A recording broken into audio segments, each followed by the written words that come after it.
Yo, what's up guys? Today I've got a league race at my home circuit and straight away we're gonna look at the weather, and as you can see there's gonna be light rain, and light rain normally isn't that bad, but you're gonna see it's not gonna be good.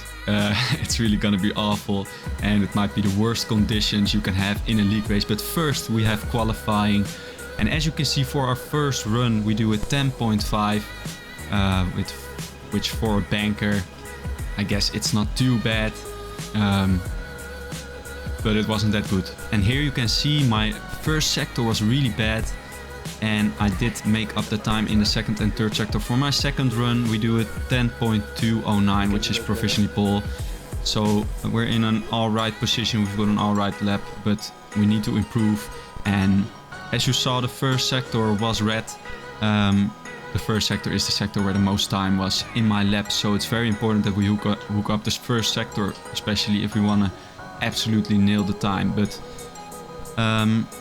alright, let's go for a lap in Zandvoort. Here you want to brake just before the 50-meter board and turn in a little bit later than I did here to have a better exit, because you can see the time just go down and down. And here again you want to be closer to the right hand curb, and then again closer to the left hand curb as well here. So we just don't hook it up quite nicely, and that means that we are even more down on our first sector. It's gonna be a high 0.5, then sending it in this fast right-hander, which can be really tricky with the car.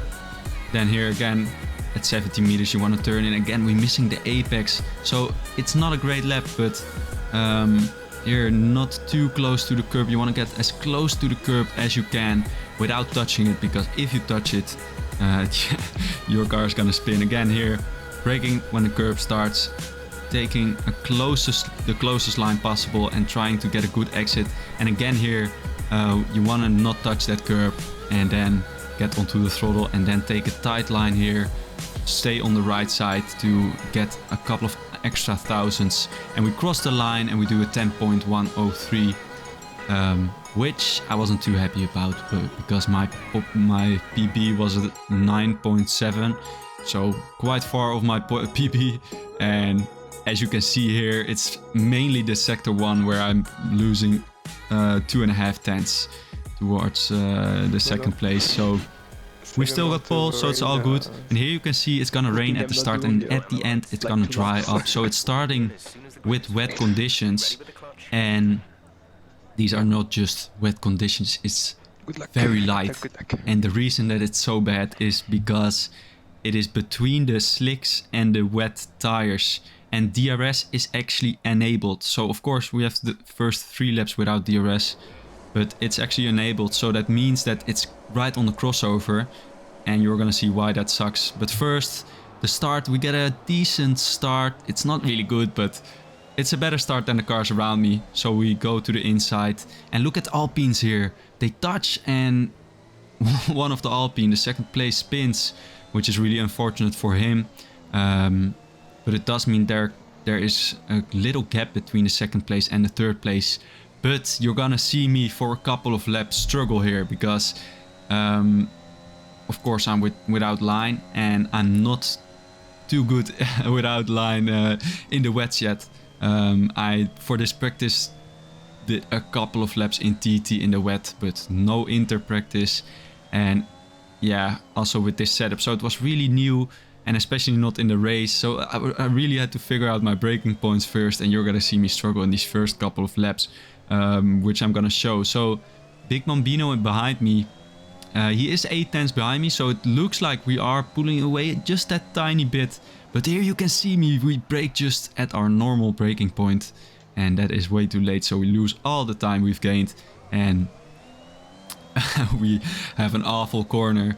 Luckily it wasn't close enough to actually profit from it, but you can feel it, because if you make one mistake like that, he knows it. He knows that, oh, he's making mistakes, and he can just sit behind me and wait for more mistakes. So I'm gonna speed this lap up, because again you can see my lines and how I drive. By the way, you can hear my teammate, or not my teammate, you can hear someone else where I was, who I was in the party with, Kazoo. Here, look at how wide I went there. Again, not hitting any apex and not driving smoothly like you should in the rain.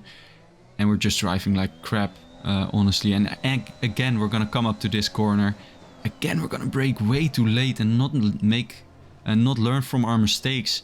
And again, just have an awful last sector, which allows the third car in the train to kind of stick with us.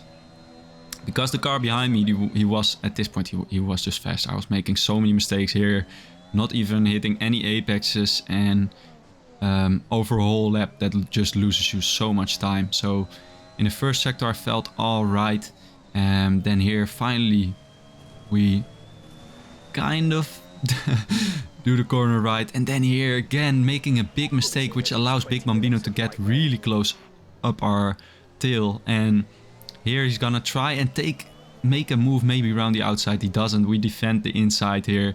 Again, he's looking at my outside, but we have the traction and he can't do anything. But then this is the corner where I was struggling so much with, and I should have broken just earlier, but I brake way too late. We get onto the curb and we're gonna try and not hit him when we're rejoining, and luckily we don't hit him. And also luckily the Alpine is the only car that was able to overtake us from that big mistake. And also another lucky thing was that we didn't get a penalty, because it was very possible that we did get a penalty. So we are in second place. We're making a lot of mistakes, but to be honest, I was quite happy with the second place, because now I could just look at Big Bambino's lines and where he was braking, and that if you're racing without line, that can really help you sometimes. So it kind of helped me calm down and you know, drive just faster. So here's the safety car ending in the middle of the corner, and look at the top left, Big Bambino in first place. Yeah, I'm laughing a little bit, but it's really messed up. You got a drive-through penalty, which helps me, of course. But yeah, really messed up for him, because he was driving quite alright, and I was like, when I was driving behind him right here, why these conditions are so bad is because if you drive in these conditions with inters, it's like, look at the DRS is open, your inters are gonna overheat, and in a couple of moments you can hear my teammate over my kazoo, he's saying in the party that his tires are overheating, and then I'm checking my tires and you're gonna see it, and there it's at 90 degrees for the inter tires, and that's just a little bit too high, and it really felt it just didn't feel good. Like, it was in the first couple of laps after the safety car, it felt really good and I was able to put in quite fast times, but then after that, really awful. But Big Bambino pitted and served his drive-through, and then in lap 10, we skipped to lap 10, a safety car gets deployed. So obviously we're gonna pit, but because the DRS is enabled, it was kind of tricky, because do you go for the dries? Because normally, if the DRS is enabled, that usually means that the dries are quicker.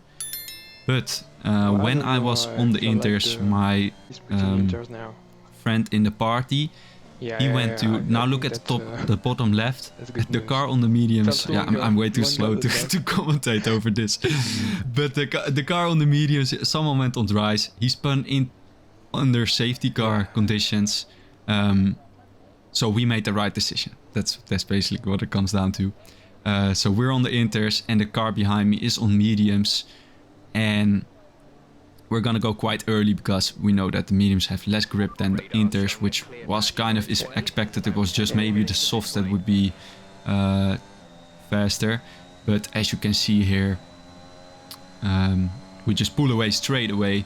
And Trocker in third place, he's actually the championship leader right now, and we're in second place. So we're kind of hunting him down, and it's really important that we're gonna finish ahead of him this race. But he overtakes Boba Fett straight away, which then means that we have a two-way battle, and we're gonna skip to lap 22, and it was finally time to go to the softs. And Jeff told me, but I thought I was just not sure. Jeff usually says something and then I just didn't believe it. So I didn't go to the pits yet. Trocker did go to the softs and the rest of the field did go, which was the right decision. And here you can see him crossing the finish line in the little map in the bottom left. And he's already past the finish line. He's already past the pit, so he gained like 3 seconds or maybe 4 seconds even in that outlap. So here now it's time for us to really put on the gas. We had a gap for 1.4 seconds at the start, and you're gonna see here that I nailed the last sector and we just about get DRS, which yeah, it just helps incredibly because it just saves so much ERS for us. It's really hard to save ERS on this track. So yeah, we got behind Trocker in the DRS, and now we only have to overtake him. And overtaking on this track is definitely not easy, and you're gonna see that in this lap because luckily finally the conditions are gone and we are really driving in normal speed, in normal conditions, dry conditions, which is where I felt the quickest as well. So I felt quicker than Trocker. We had plenty of ERS here, so I expected it to be quite easy actually to pass him, mainly because 1, I felt quicker, and 2, I had enough overtake, and I didn't think it was gonna be that hard. So look at how close we are here. Actually, in the previous couple of laps, I kept getting really close in the last sector, but I kept messing up the last sector, and this time we're finally not gonna mess up the last sector. So that's why we're already in lap 28, and we're gonna put on some overtake, but not too much, and also putting a tiny bit overtake on the exit, but we don't want to spin out into this corner. So we're gonna just put it on here, and we were not gaining anything. You can see how little time we're gaining. So we're gonna go to the outside, but we're definitely not gonna be close enough to make anything happen from here.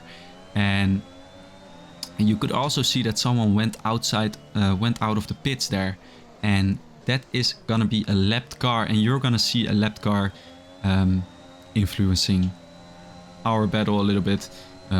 Not too much, but you're gonna see. So here we get very close, hopefully trying to get Trocker to make some kind of mistakes, just putting some pressure on, let him know we're there, and then obviously we're gonna try it in the main straight again, because there is gonna be a little straight here, but if you make the pass here, because it's such a short straight, you have to use a lot of overtake, and then you still have to make a move in a very awkward corner with 2 people. Then he gets DRS straight away after that. So that's kind of maybe not a good idea. So that's why we're gonna stay behind him for now. And we're gonna put on our overtake and finally also use it in the corner of this banked corner, which can be quite tricky sometimes. So here we keep the overtake on. He's going to the inside, we're gonna go to the outside, and we are ahead going into the corner, but just by a tiny margin. Can we make it stick though? We are still ahead, and we do get the traction on the exit. Either that, or he just thought, I don't want to go side to side into the next corner, because we did have a better exit, because we were on the outside, of course.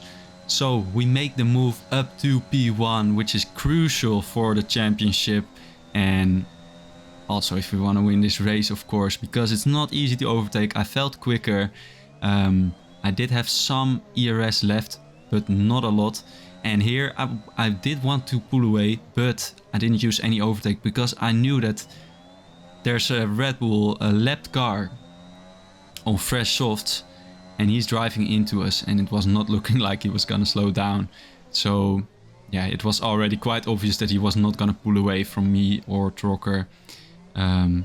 But he still went ahead and drive in front of me for the whole lap, giving me dirty air, also giving me DRS, which of course helps me against Trocker, but it's not that fair. And you're gonna see actually the DRS having effects, because, or the dirty air having effect, because at this point we're not pulling away from Trocker at all, not even a tiny bit.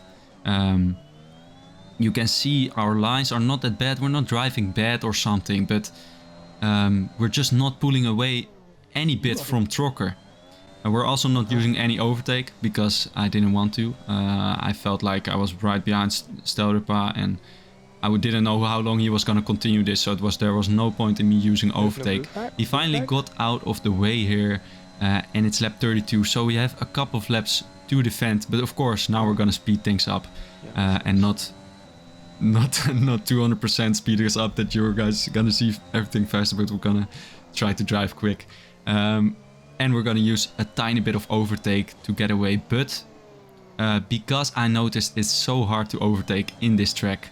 I wasn't too worried. If I had around 7/10 going into the main straight, then I felt like I would be fine. So we did have that here, and it is even going up. So we use some more overtake, but we're not too focused on the delta in the top left. Again, using some overtake, and actually we did get him out of the DRS straight away.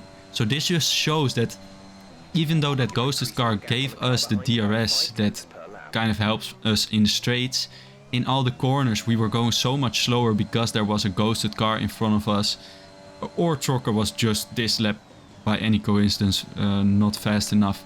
So here we're gonna skip through the laps, and we are able to keep that gap above 1 second. So he's not getting in the DRS.